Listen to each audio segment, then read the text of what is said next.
হয়, পোনপ্ৰথমে ND24 প্ৰতিগৰাকী দৰ্শকক পবিত্ৰ ঈদ উল ফিতৰৰ শুভেচ্ছা জ্ঞাপন কৰিছোঁ। আৰু মই যিহেতু বৰ্তমান উপস্থিত হৈ আছোঁ, এয়া হৈছে ইতিহাস প্ৰসিদ্ধ যি আচলতে পাণবাৰী নবাবী মছজিদ, এই মছজিদত উপস্থিত হৈছোঁ।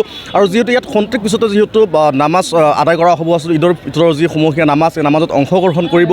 আৰু ইতিমধ্যে কিন্তু যিসকল ইছলাম ধৰ্মাৱলম্বী লোকসকল আছে, তেওঁলোকে কিন্তু আচলতে ইয়াত আহি উপস্থিত হৈছে আৰু আধ্যাত্মিক পৰিৱেশ বিৰাজ কৰিছে। মই সতীৰ্থ সামগ্ৰিক পৰিৱেশখিনি আচলতে যদি দেখুৱায় যে এই যিখন মছজিদ, এই মছজিদত কিন্তু এক আধ্যাত্মিক পৰিৱেশ বিৰাজ কৰিছে।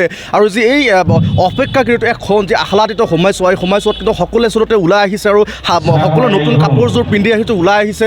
আৰু সকলোৱে কিন্তু একত্ৰিত হৈছে এই সমূহীয়া নামাজ আদায় কৰাৰ কাৰণে কিন্তু তেওঁলোকে একত্ৰিত হৈছে।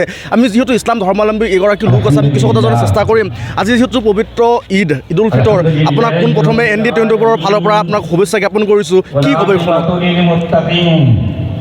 আপোনাক ধন্যবাদ জনাইছোঁ। আপুনি জানে যে আজি গোটেই ভাৰতবৰ্ষতে সকলো ঠাইতে আজি ঈদ উল ফিতৰৰ নামাজ আদায় হ'বলৈ গৈ আছে।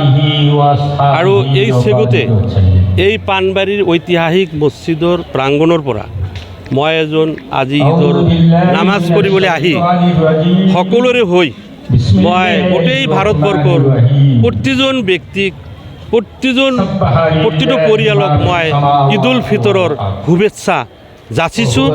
আৰু আশা কৰিছোঁ এই পৃথিৱীত বিধাতা সৃষ্টিকৰ্তা আল্লাই যি উদ্দেশ্যত এই মানুহক সৃষ্টি কৰিছে, এই উদ্দেশ্য সফল হোৱাৰ ক্ষেত্ৰত আল্লাই যাতে সকলোকে ক্ষমতা অৰ্পণ কৰে, সেই দোৱা আজি এই ঈদগাহ ফিল্ডৰ পৰা আমি হাত তুলিম আৰু গোটেই পৃথিৱীৰ মানুহৰ কাৰণেও আমি দোৱা কৰিম, যাতে যি উদ্দেশ্যত সৃষ্টি কৰিছে সেই উদ্দেশ্য যাতে সফল হয়। আৰু এটা কথা কোৱা হয় যে আজিৰ দিনত যিসকল দুখীয়া ব্যক্তি থাকে, সেইসকল যাতে একত্ৰিত হৈ নামাজ পঢ়িব পাৰে আৰু সেইসকলক দান বৰঙণি আগবঢ়া হয়। এই ক্ষেত্ৰত আমাৰ ইছলামৰ নিয়ম মতে এটা তাৎপৰ্যপূৰ্ণ এটা ছিষ্টেম আছে, যিটো আমি ফিতৰা, জাকাত আদি দি হ'লেও যাতে তেওঁলোকক সহায় কৰি আমি আমাৰ লেভেলত তুলি আনি একত্ৰিতভাৱে যাতে আজি ঈদ উল ফিতৰৰ নামাজ আদায় কৰিব পাৰোঁ আৰু বিশ্ব ভাতৃত্ববোধৰ আমি ইয়াৰ পৰা এটা নমুনা ৰাখিব পাৰোঁ। এই কাম আমাৰ ইছলাম ধৰ্মৰ মাজত আছে। আৰু ইয়াত কিমান ধৰণৰ মানুহ সমাগম হয়?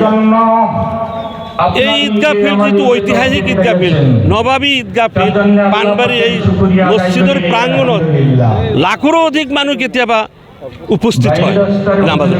9:30 বজাত নামাজ হ'ব? ইয়েছ, 9:30 বজাত নামাজ। নিশ্চিতভাৱে আচলতে ইতিমধ্যে যিহেতু যিসকল ইছলাম ধৰ্মাৱলম্বী লোক আছে, তেওঁলোকে কিন্তু ওলাই আহিছে আচলতে, যিহেতু খন্তেক পিছতে ইয়াত যি নামাজ যিহেতু আদায় কৰা হ'ব।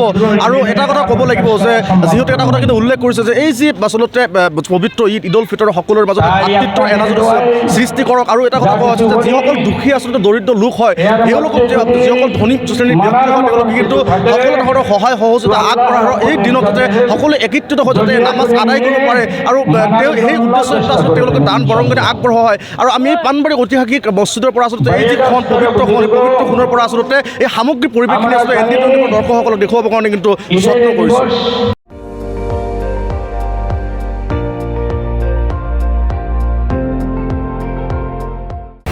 আপুনি চাই আছে ND24, সৰ্বশ্ৰেষ্ঠ নহয়, সৰ্বোত্তমৰ দৌৰত।